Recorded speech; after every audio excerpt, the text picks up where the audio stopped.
Bonjour tout le monde, ça me fait plaisir de vous revoir. Bonjour Internet. D'habitude sur Aventure Business, je vous raconte un épisode ou une étape de mes aventures. Aujourd'hui, je vais changer un peu de sujet. Je vais vous parler de ce qui m'est arrivé il y a exactement une semaine. C'est que j'ai perdu la vue d'un œil. Ça m'est arrivé sans aucune signe avant-coureur. Je venais de rentrer en voiture de Paris à Londres et je voyais plus très bien de l'œil gauche et j'ai été faire un rapide diagnostic chez un opticien voisin qui ne voyait rien, mais le lendemain matin, alors que je devais partir à Rome pour une semaine, j'ai quand même été voir aux urgences et j'ai été diagnostiqué avec un détachement de rétine de l'œil gauche. Alors, la rétine, c'est la partie la plus indispensable de l'œil. C'est ce qui permet justement la réfraction des signaux. C'est ce qui renvoie au cerveau la capture des signaux. Si la rétine est déchirée ou détachée, elle fait pas son job et on voit tout flou. Et si elle est détachée, il y a du liquide de l'humeur aqueuse de l'œil qui se glisse derrière et donc ça devient indélébile. On peut pas se soigner tout seul. Donc j'ai eu à me faire opérer le lendemain en ambulatoire. Mais j'avais déjà connu, il y a 20 ans, quand j'avais 20 ans, un décollement de la rétine avec déchirement de l'œil droit, suite à la nombreuses années de pratique d'arts martiaux et de moto. Et je m'étais réveillé un jour avec l'œil tout rouge et j'avais été opéré après 15 jours allongé sur un lit, puis après sur une planche en bois tellement j'avais mal au dos, dans le noir, dans une clinique dans le sud-ouest, près de Bayonne. Et je vous cache pas que j'ai un souvenir mémorable de ça, puisque j'étais donc aveugle, on m'avait bandé les deux yeux, je devais rester tranquille, et il y avait une infirmière qui s'occupait de moi très gentiment, une certaine Gabi, qui est, à mon avis, est depuis longtemps auprès du bon Dieu, qui c'était vraiment corvéable, elle m'apportait à boire, à manger, elle me rasait, elle me lavait les cheveux, elle s'occupait vraiment très gentiment de moi, n'imaginez rien de pire, mais j'avais donc pas la connaissance, j'avais pas pu la voir. Quand j'étais rentré à l'hôpital, je n'ai pu que l'entendre et je discutais avec elle quotidiennement parce que je m'ennuyais à mourir et j'avais fait tout un montage dans mon cerveau que j'avais la plus belle des nurses à mon service. Enfin, vous savez comment ça fonctionne dans la tête des gens, on se fait des idées. Et puis quand j'ai quitté l'hôpital après 15 jours, j'ai découvert en prenant l'ambulance pour aller reprendre un train sur Paris qu'avec un œil réouvert, celui qui était valide, l'œil gauche à l'époque, l'œil droit était toujours bandé, que c'était pas du tout la Gabi que j'avais imaginée. C'était une femme adorable, adorable avec un accent du sud-ouest magnifique, toute pleine de gentillesse et de bienveillance, et qui s'était vraiment rendue très très serviable pour me permettre de passer ces 15 jours le plus agréablement possible. Mais donc, comme quoi, parfois, on peut se faire des idées, et donc l'œil est important. Donc là, il ne s'agira pas d'être allongé pendant 15 jours, parce que j'ai déjà été opéré, mais j'ai à peu près un mois avec un œil qui ne voit pas. Et j'ai donc redécouvert ce que c'était que la vue, ou l'absence de vue. Donc j'ai régulièrement des contrôles optiques, hein, je suis sensible, comme j'ai les yeux très clairs, très bleus, et que je suis très myope, et que j'ai déjà eu la cataracte des deux yeux, je suis un sujet facile pour les détachements, les déchirements de rétine. Donc j'ai régulièrement des visites préventives avec des traitements au laser, quand il y a une petite déchirure.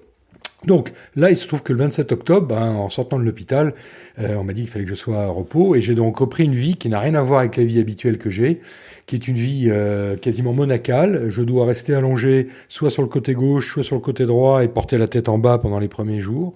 Pendant les 2-3 premières semaines, je ne dois rien faire, rien porter, même pas 1 kilo, donc c'est pas forcément mon style de vie.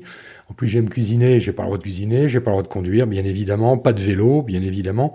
Et depuis une journée, j'ai pu sortir, marcher, mais bon, c'est sûr que 10 jours à ne rien faire, c'est pas tout à fait mon style. Donc ça m'a permis de redécouvrir ce que c'était que les priorités. Alors avant de rentrer là-dedans, je vais vous décrire quand même les progrès de la médecine chirurgicale ophtalmologique. J'étais conscient pendant l'opération, bien évidemment, on m'a un petit peu endormi avec un produit, et une fois que j'étais sur le lit d'opération, on m'a immobilisé l'œil avec des caches et avec des pinces, et après on m'a fait des piqûres sur le bord de l'œil pour m'insensibiliser complètement.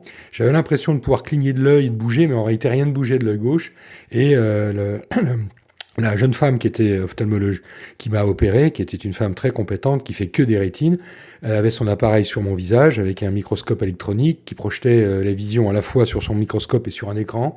Et elle a opéré, elle a fait 2 petites incisions de chaque côté de l'œil, elle a mis des embouts. Ces embouts ont permis de faire passer des appareils. On a commencé par me vider l'œil. Je ne savais pas qu'on pouvait vider l'œil avec un aspirateur à liquide aqueuse. Après, on m'a fait rentrer des petites pinces très fines pour redispatcher, pour redéposer la rétine comme il faut au fond de l'œil. Après, avec de la cryogénie, on m'a brûlé la rétine à plusieurs endroits pour qu'elle soit bien adhérente au fond de l'œil. Tout ça en position allongée et ça a pris que 45 minutes. Après, on m'a rempli l'œil avec, alors bien sûr, la cryogénie, je ne vous cache pas qu'on le sent. C'est très très bizarre. J'ai l'impression d'avoir le froid qui rentre dans mon corps parce que même si je ne sentais plus rien, j'avais quand même pas perdu complètement la sensation au froid. Après, on rentre des appareils pour fixer un petit ballon de gaz comprimé dans l'œil, qui a la taille d'une olive, qui va grossir, qui est rentré et qui disparaîtra naturellement après quelques semaines, paraît-il. C'est des matériaux qui sont naturels et qui sont dissous par le corps humain. Donc normalement, je ne devrais pas avoir besoin d'une réopération. Mais là, actuellement, j'ai un espèce de petit canistère dans l'œil. Donc je vois comme si j'étais en piscine, au fond d'une piscine sale, de l'œil gauche. Je vous cache pas que c'est très préoccupant. Donc, je reviens donc à l'objectif de la vision. On pense que l'œil, ça fait partie des choses non discutables. On en a deux, c'est comme les oreilles, la bouche, le nez. On ne s'imagine pas qu'un jour on peut être privé d'un de nos sens. Et je pense que dans beaucoup de situations humaines, la relation à l'autre passe par la vue. Alors quand j'étais à l'hôpital, je ne voyais pas parce que j'étais bandé, et le personnel soignant était adorable, mais vraiment gentil, comme quoi il n'y a pas besoin d'avoir un contact visuel pour avoir de la bienveillance. On peut être très bienveillant au téléphone, on peut être très bienveillant par écrit. C'est vrai que quand on est en face de quelqu'un, on est censé le voir et être vu, mais là dans mon cas j'ai été vu mais pas vu, et je ne pouvais pas voir, pardon. Et donc les gens étaient étonnamment gentils, étonnamment serviables, étonnamment complaisants, et j'ai pu les voir après l'opération quand je suis reparti, on m'a débandé les yeux, et c'était un personnel qui eux-mêmes sont de temps en temps patients, vous comprenez, ils sont parfois amenés eux-mêmes à être patients dans l'hôpital. Et il y a une jeune femme qui me disait, mais moi je suis médecin en Inde et je me refais qualifier mon diplôme de médecin à Londres, et pour l'instant, pendant 2 ans, je suis infirmière au département ophtalmologique, et vous savez, moi j'ai déjà été plusieurs fois à l'hôpital pour des raisons de santé, donc vous n'êtes pas un client ici, vous êtes un patient, et on est entre patients. Donc aujourd'hui je vous soigne, mais demain je serai peut-être soigné par quelqu'un. Donc on a appris, et c'est ce que me disait cette femme, à être disponible, gentil, bienveillant, souriant, même si les gens ne nous voient pas. Et je pense que on devrait s'en inspirer dans pas mal de professions. Ici, la relation est basée sur la compréhension de la douleur, sur la compréhension du stress, sur l'empathie, et on anticipe, il ne donne pas trop d'informations sur le traitement, sinon vous seriez angoissé et anxieux, mais au fil de la procédure, la médecin qui m'opérait me racontait ce qu'elle faisait, et j'étais parfaitement conscient. C'est très très surprenant de voir à travers son œil les ombres qui bougent, les instruments qui rentrent dans l'œil, enfin c'est de la science-fiction, hein. Je ne sais pas si ChatGPT peut remplacer ça, mais la médecine chirurgicale, ophtalmologique, c'est vraiment de la micro-précision, et encore on n'est qu'au début, paraît-il, il y a des appareils qui sortent qui sont encore formidables. Donc le NHS anglais, bravo. Alors on n'a pas des très belles salles d'attente, il n'y a pas des très jolis salons où on peut prendre un café sur des machines Nespresso. Par contre, le matériel opération, dans ce qu'on appelle le théâtre d'opération, ils ont 2 ou 3 à cet hôpital-là qui sont hyper modernes. On se croit vraiment science-fiction. C'est formidable. Donc, on revient, on est en convalescence, et là j'ai découvert comment passer d'une vie facile, où voir faisait partie de mes atouts non discutables, où je passe beaucoup de temps en relations humaines, en présentiel, je préfère le présentiel au distanciel, et là, tout d'un coup, il a fallu que j'apprenne à vivre avec un seul œil. En plus, l'œil qui me reste, pour l'instant, c'est l'œil longue distance. L'œil qui était malade, c'est l'œil courte distance, parce que j'avais eu la cataracte des 2 yeux, et donc on m'avait mis des cristallins artificiels qui corrigeaient à gauche la vision de près et à droite la vision de loin. Donc là, aujourd'hui, je vois bien de loin de l'œil droit, et je vois rien de l'œil gauche. Eh bien, mine de rien, quand on marche dans la rue, quand on reçoit un SMS ou un WhatsApp à titre personnel, familial ou professionnel, quand on reçoit un mail ou qu'on doit rédiger une réponse à un email, eh bien, je travaille comme Sherlock Holmes avec une loupe énorme qui me permet, et pourtant j'ai un grand iMac au bureau, eh bien, je suis obligé de faire ça parce que sinon je tape n'importe quoi, et je me suis fait relire par ma femme plusieurs fois des courriers que j'avais cru bien relire, et c'était impossible d'envoyer ça. Donc, si certains de mes clients m'écoutant ont reçu des messages qui n'avaient pas de sens, sachez que c'est pas volontaire et que je peux pas toujours avoir quelqu'un qui relit mes courriers, je devrais sans doute. Donc on se dit souvent qu'on regarde avec les yeux, qu'on voit avec le cœur et les yeux, et qu'on est vu. Et effectivement, le nerf optique est 20 fois plus rapide au cerveau que le nerf auditif. Mais avec un seul œil, malheureusement, on n'a plus cette performance. Et on est obligé d'aller à l'essentiel. À l'essentiel, typiquement, je me rase plus, parce que pour me raser, il faut que je vois ce que je fais. Donc pendant quelques jours, je me suis pas rasé. C'est vrai qu'on fait pas attention à plein de choses qu'on fait naturellement avec 2 yeux, qu'on ne peut plus faire avec un seul œil. Surtout quand on voit pas de près. Donc je peux plus lire, regarder les news sur mon iPad, c'est pas toujours très simple, en plus ça fatigue l'œil. Donc on loupe beaucoup les lectures des signaux faibles.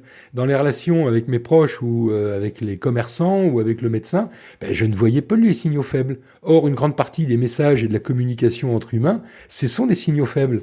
On pense que 60-70% de la qualité de la relation, c'est quand on se voit. Mais quand on ne voit pas ou qu'on voit mal, ben on est très handicapé. Alors on peut compenser, on peut poser des questions, on peut s'intéresser par la voix, mais on ne se rend pas compte à quel point l'œil est structurant dans la vie des personnes, que ce soit dans le monde privé, familial ou professionnel. Donc je me suis concentré sur mes dossiers urgents, au risque de un peu délaisser les dossiers qui ne l'étaient pas.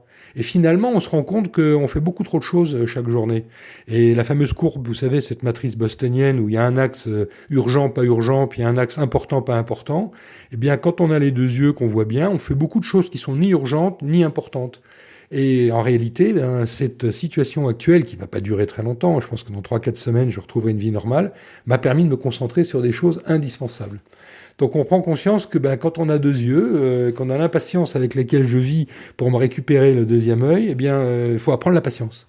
Il faut apprendre à attendre. Et moi, c'est pas forcément quelque chose que je fais naturellement dans ma vie. Quand je monte des expéditions, je suis impatient de partir. Quand je suis sur un terrain d'expédition, je suis impatient d'arriver au col, au refuge, ou je suis impatient de retrouver mes chiens. Enfin, et parce que je vois ce qui se passe, j'anticipe, je pressens, je fais des parallèles avec mon expérience. Mais quand on voit pas, eh bien, on ne peut pas tirer cette leçon de ce qu'on a sous les yeux, parce qu'on ne l'a pas sous les yeux. Donc voilà, je voulais vous raconter ça, parce que d'habitude, j'aime bien vous faire rêver sur les pentes ou sur les plaines enneigées par moins 35. Là, la seule température en dessous de zéro que j'ai eue, c'était la cryogénie pour me réparer ma rétine. Le reste de ma vie est malheureusement très boring actuellement, donc je compte sur votre soutien, votre écoute, et j'espère que vous comprendrez que même si on pense être des gens exceptionnels, vivre des vies passionnantes, on a des moments où on est juste quelqu'un de tout petit. Moi, je suis obligé de demander l'aide de mon épouse pour plein de choses, alors que naturellement, je suis plutôt quelqu'un d'autonome. Mais là, je me rends compte que je suis un petit garçon de 4 ans. Voilà, j'espère que je vous ai fait sourire, que vous avez revécu sans doute dans mon récit quelques situations que vous avez dû vivre vous-même quand vous étiez malade ou en convalescence. Merci de votre écoute, merci de vos remontées d'informations. N'hésitez pas à me donner 5 étoiles si vous pouvez ou à mettre des commentaires encourageants en bas de vos plateformes de streaming. Et puis, je terminerai en vous disant que je recherche des sponsors pour l'année 2024.